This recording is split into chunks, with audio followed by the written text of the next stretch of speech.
Hi, ako nga pala si Carlo at tatawag nila sa akin Daddy C. Isang maliit na negosyante pero may malaking pangarap. At ngayong araw ay nakapagtinda na ulit kami at nagkagulo nga pala dito sa bahay dahil sa ating bagong produkto.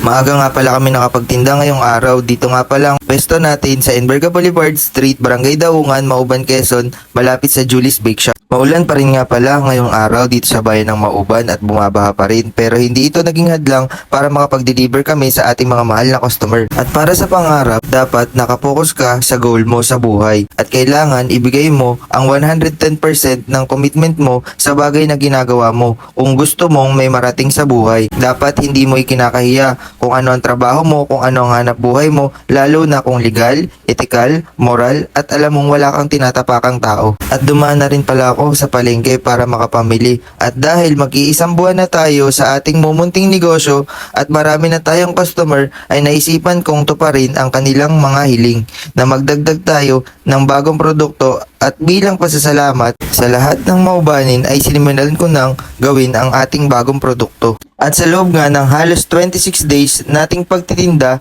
sa bayan ng Mauban ay nakaubos tayo ng mahigit sa 1,000 baso ng ating Mango Graham. Kaya maraming salamat po Mauban sa inyong walang sawang suporta. At para po sa katuparan ng hiling ng ating mga mahal na Maubanin ay ito po ang ating bagong produkto na si Creamy Choco Delight. At habang ginagawa ko nga ang ating bagong produkto ay gustong gusto ng lantakan ng ating mga bata dito sa bahay at maging ng matatanda.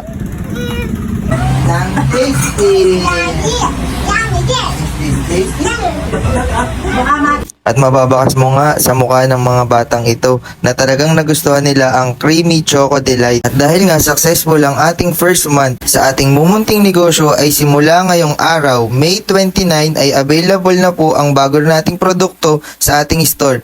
Kaya maraming salamat po. Muli ay hanggang dito na lang po muna ang ating video. Maraming salamat po sa panonood.